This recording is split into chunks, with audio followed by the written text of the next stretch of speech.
Assalamualaikum warahmatullahi wabarakatuh. Allahumma sholli ala Muhammad, wa ala Muhammad. Pemirsa Khilafah News yang dirahmati Allah. Alhamdulillah kita berjumpa kembali dengan program kesayangan kita, yakni Kabar Petang. Kita akan membahas tema-tema terkini dengan narasumber yang terpercaya, tentunya dari sudut pandang Islam. Inilah Kabar Petang selengkapnya.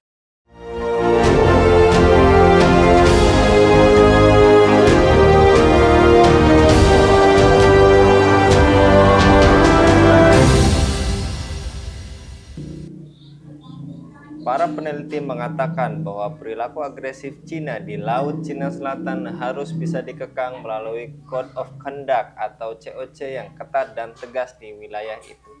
Direktur Eksekutif Pusat Riset ASEAN Universitas Padjadjaran Bandung Teguh Reza Shah, PhD, mengatakan situasi di Laut Cina Selatan dapat dikatakan sangat mencekam bagi negara kawasan termasuk bagi Indonesia. Alasannya, kata Teguh, 9 garis putus-putus atau 9 dash line baru saja berkembang menjadi 10 garis. Ini menerabas zona ekonomi eksklusif atau ZEE di Indonesia di perairan dekat Kepulauan Natuna. Apakah posisi Indonesia lemah di hadapan Cina? Mampukah Indonesia gertak Cina? Bagaimana caranya? Untuk membahasnya kami terhubung dengan analis dari Geopolitical Institute, Bung Hasbi Azwar. Kita sapa terlebih dahulu. Assalamualaikum warahmatullahi wabarakatuh, Bung Hasbi. Assalamualaikum warahmatullahi wabarakatuh, Bung Anggi. Nah, baik, lagi-lagi Bung Hasbi, kita membahas Laut Cina Selatan yang katanya tadi dari 9 dash line 9 garis putus-putus menjadi 10 garis, dan kini cengkraman negara tirai bambu di perairan itu sulit dilumpuhkan. Apa sebabnya menurut Anda, Bung Hasbi, dan apakah Cina akan dominasi di Laut Cina Selatan dan kemungkinan AS akan menyerang di wilayah ini, Bung Hasbi? Ya, saya kira ini tidak terlepas dari kepentingan luar negeri Cina ya. Dan sebagaimana kita ketahui bahwa Cina memang dalam banyak hal sangat agresif karena Cina itu punya pertumbuhan ekonomi yang cepat ya beberapa tahun terakhir, satu dekade terakhir. Walaupun beberapa tahun terakhir ada perlambatan ekonomi, tapi tetap ya Cina adalah negara dengan prestasi ekonomi kedua terbesar setelah Amerika Serikat, dan diprediksi akan menjadi negara terbesar secara ekonomi menggantikan Amerika Serikat. Dan konsekuensinya adalah ya sebuah negara yang menjadi negara superpower itu otomatis akan bergantung dengan pasar dari negara-negara lain, termasuk bahan-bahan baku dari negara-negara lain. Dan Laut Cina Selatan itu adalah jalur transportasi minyak, gas, termasuk barang-barang kebutuhan Tiongkok, gitu, termasuk barang-barang ekspor Tiongkok ke luar negeri. Ya, sekitar 80% kebutuhan minyak dan gas Tiongkok itu ke Cina itu diimpor atau diangkut melalui darat, melalui lautan di Laut Cina Selatan. Nah, sementara di sisi yang lain, Amerika Serikat itu juga memperkuat aliansi dengan negara-negara di Asia Tenggara gitu, seperti Filipina, ya, kemudian Indonesia termasuk gitu, kemudian Malaysia, Singapura dan seterusnya, yang memiliki sengketa dengan Cina pada khususnya. Jadi saya kira adalah sebuah hal yang normal ya, ketika sebuah negara itu menjadi negara yang sedang menuju kepada superpower atau negara yang menjadi negara yang ingin menjadi negara yang paling terbesar di dunia, dan mereka butuh pasar dan untuk mengamankan pasokan bahan-bahan bahan-bahan industrinya, termasuk untuk mengamankan jalur-jalur distribusi dari pasar mereka gitu. Nah, saya kira ini adalah mengapa belakangan ini isu ini menjadi isu yang terus-menerus dimuat oleh berita, karena memang tensi dari wilayah Laut Cina Selatan semakin meningkat gitu. Ya, mengapa demikian? Karena di satu sisi memang Cina dengan proyek BRI-nya itu sangat getol sekali untuk menjalin kerjasama ekonomi dengan negara-negara di kawasan tersebut di satu sisi. Kemudian di sisi yang lain juga Cina merasa terancam oleh adanya kemungkinan Amerika Serikat mengganggu upaya dominasi politik Cina di Laut Cina Selatan. Sehingga akhirnya ya bagi Cina tidak ada alternatif lain kecuali mengamankan Laut Cina Selatan supaya tidak menjadi alat politik buat Barat untuk menekan Cina. Jadi akhirnya kita menjadi tidak tahu nih Bung Anggi ya, kita menjadi ini akhirnya menjadi mirip kayak ini ya. Yang pertama itu telur atau ayamnya dulu gitu. Yang provokatif itu Cina atau Amerika dulu. Atau Amerika yang provokatif, Cina yang kemudian merespon. Nah, ini akhirnya menjadi susah. Cuman memang kalau dalam konteks politik internasional yang terjadi di situ, memang Amerika melihat Cina ini adalah sebuah uh, negara adidaya baru yang berpotensi menggeser dominasi Amerika di wilayah Asia Pasifik gitu. Oleh karena itu, Amerika merasa butuh untuk melakukan pembendungan, untuk melakukan upaya preventif supaya Cina itu tidak semakin dominan dan leluasa untuk mengontrol wilayah Asia Pasifik gitu. Makanya Amerika Serikat melakukan beberapa provokasi-provokasi, baik melalui Taiwan, melalui pagelaran-pagelaran militer dengan negara-negara Asia Tenggara. Dan kemudian Cina merespon dengan berbagai macam hal-hal yang sifatnya provokatif juga gitu. Jadi ini sebenarnya akhirnya menjadi pertarungan antara dua kekuasaan yang ingin atau kekuatan yang ingin mendominasi wilayah Asia Pasifik untuk mengamankan kepentingan ekonomi termasuk kepentingan militer mereka masing-masing. Gitu kira-kira, Bung Anggi. Baik, Bung Hasbi, yang tadi juga Anda katakan semakin agresifnya Cina di Laut Cina Selatan, justru juga Indonesia tidak bergerak atau bahkan bersuara ketika nelayan Natuna dirugikan karena mendapat gangguan dari Cina saat menangkap ikan. Apakah politik luar negeri pemerintah kita lemah, Bung Hasbi? Saya kira ini ya, Indonesia sebagai negara yang secara ekonomi itu developing atau berkembang. Negara berkembang itu kan sebenarnya pada sederhananya adalah negara yang butuh dana-dana segar untuk pembangunan, karena negara berkembang itu kecenderungannya negara yang tidak mandiri secara ekonomi. Mereka tidak bisa membangun industrinya secara strategis, secara mandiri, dan kebanyakan mereka negara-negara berkembang itu negara-negara yang banyak tergantung pada utang luar negeri, termasuk investasi luar negeri. Nah, Indonesia berada di posisi ini, Bung Anggi. Indonesia berada di posisi butuh bantuan-bantuan luar negeri, butuh investasi-investasi asing untuk membangun perekonomian negaranya. Nah, Cina itu adalah apa sumber yang paling strategis buat Indonesia dalam konteks ekonomi gitu. Sehingga walaupun ada pelanggaran-pelanggaran tentara-tentara Cina di Natuna misalnya dengan pengusiran nelayan, pencurian ikan oleh nelayan Cina dan seterusnya itu, ya Indonesia tidak akan mungkin melakukan respon-respon yang sifatnya bagi Indonesia merugikan Indonesia sendiri gitu. Bagi Indonesia ini konflik yang bisa kita dekati secara damai. Dibanding kita melakukan respon yang sifatnya berlebihan, itu akan merugikan kepentingan strategis Indonesia. Nah, ini bahasa-bahasa pemerintah Indonesia.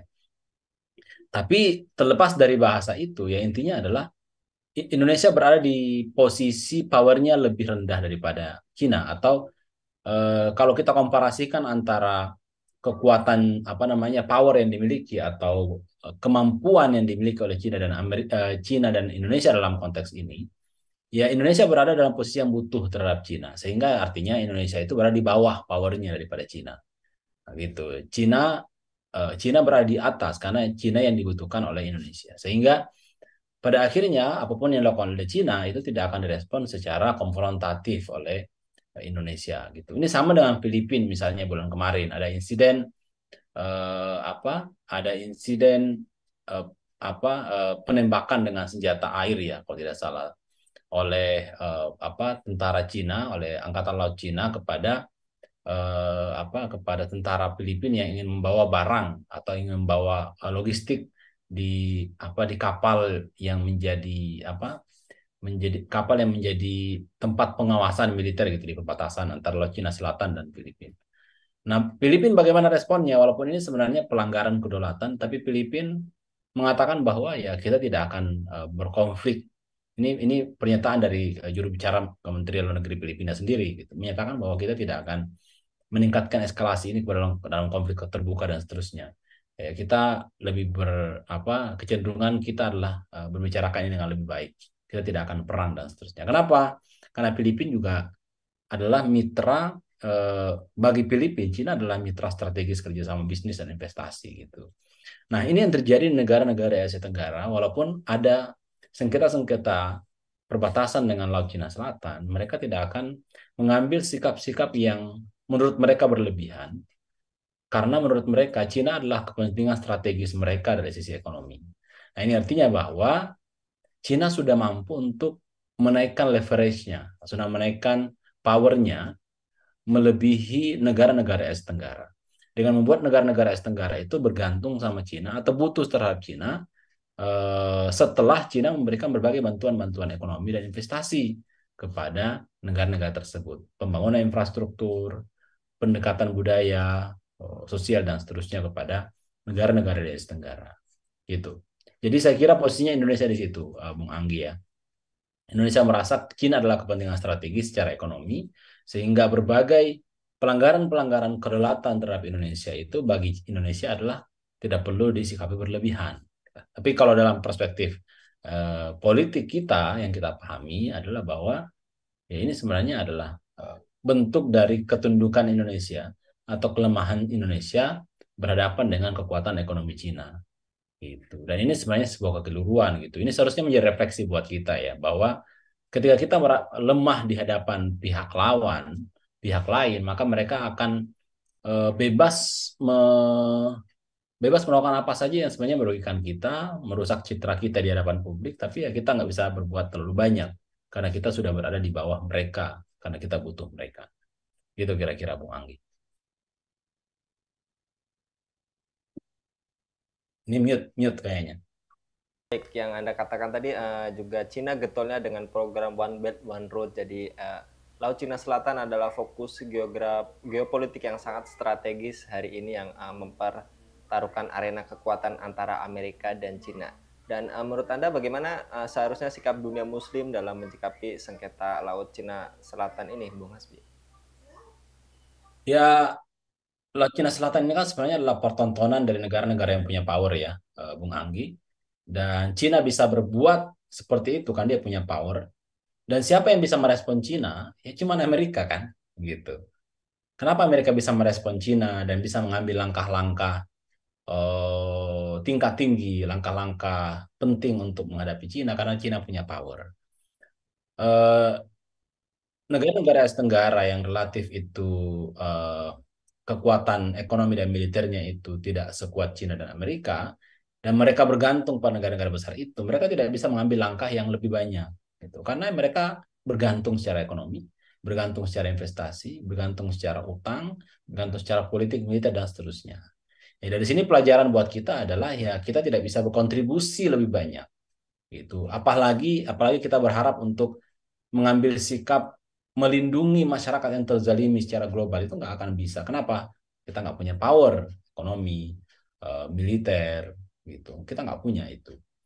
Gitu. Sementara yang bisa melakukan aktivitas yang lebih dalam politik internasional, yang bisa memiliki kapasitas lebih untuk melakukan aktivitas lebih di politik internasional, yang bisa merancang, yang bisa mempengaruhi konstelasi politik, itu adalah negara-negara yang punya power, yang diukur dari kekuatan ekonomi termasuk kekuatan militer gitu ya. Nah, itu yang tidak ada di dunia Islam, sehingga dunia Islam akhirnya sama dengan negara-negara berkembang lainnya, cuman bisa ikut-ikutan dari agenda-agenda negara besar gitu ya. Kalau tidak bersekutu dengan Rusia ya mungkin ke Cina atau mungkin ke Amerika Serikat. Nah, kalau seperti itu gayanya, maka umat Islam tidak akan bisa berkontribusi lebih terhadap umat manusia. Umat Islam tidak bisa menghalangi apa namanya upaya-upaya kolonialisasi atau penjajahan atau intervensi ekonomi, militer, dan seterusnya negara-negara besar kepada negara-negara yang lemah gitu. Yang seharusnya saya kira umat Islam itu kan punya misi ya untuk melakukan amar ma'ruf nahi mungkar. Amar ma'ruf nahi mungkar itu apa kalau dalam konteks politik internasional? Mencegah kezaliman itu terjadi yang dilakukan oleh negara-negara yang kuat terhadap negara-negara yang lemah gitu. Termasuk menyerukan kemakrufan, menyerukan kebaikan, menyerukan Islam kepada dunia sehingga masyarakat dunia itu tunduk pada nilai-nilai atau ajaran-ajaran Islam. Nah, ini kan hanya bisa dilakukan ketika kita punya pondasi kekuatan gitu. Kalau kita nggak punya pondasi kekuatan, maka kita ngomong pun nggak berani, ya gitu loh. Kita ngomong pun nggak berani. Amerika Serikat membuktikan itu kan pasca pasca 9/11. Mereka mengatakan either you are with us or with the terrorists. Kalian punya dua pilihan, bersama dengan kami atau bersama dengan teroris. Kenapa Amerika bisa mengatakan itu dan banyak yang memilih, sebagian besar dunia memilih Amerika? Ya karena Amerika punya power di belakang, punya kekuatan ekonomi, punya kekuatan militer, punya pengaruh yang besar, punya kekuatan penentu di lembaga-lembaga internasional dan seterusnya, menguasai sistem keuangan global, sistem ekonomi, sistem perdagangan global. Nah, itu Amerika. Makanya kalimat yang keluar dari mulut pemimpin Amerika itu menjadi senjata yang kuat.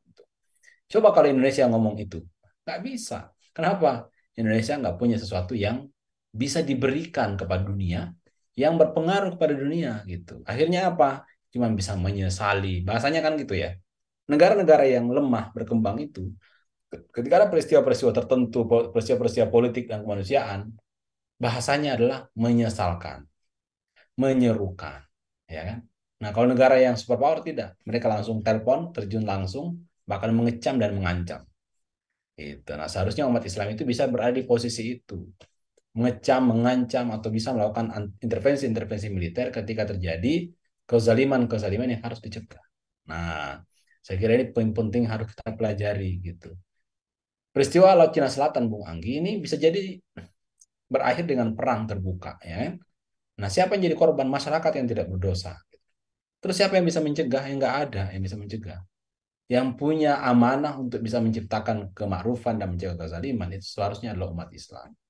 Tapi umat Islam saat ini nggak bisa lagi berbuat seperti itu karena posisi powernya sangat lemah di hadapan negara-negara besar. Gitu kira-kira Bung Angki. Baik, jazakallah Bung Hasbi untuk kesempatannya pada kabar petang kali ini. Mudah-mudahan tadi lemahnya dunia muslim saat ini tidak hanya terus berpangku dalam kelemahan yang ada. Ayo sama-sama bersatu membangun lebih dari sekedar nasionalisme supaya tadi konflik Laut Cina Selatan bisa terselesaikan. Jazakallah Bung Hasbi, mudah-mudahan Bung Hasbi senantiasa dilindungi oleh Allah Subhanahu wa taala. Demikian pemirsa Khilafah News yang dirahmati Allah, jangan lupa untuk subscribe, share, dan like sebanyak-banyaknya. Semoga menjadi amal kebaikan bagi kita semua di dunia dan di akhirat nanti. Saya Anggi Usana diundur diri. Assalamualaikum warahmatullahi wabarakatuh.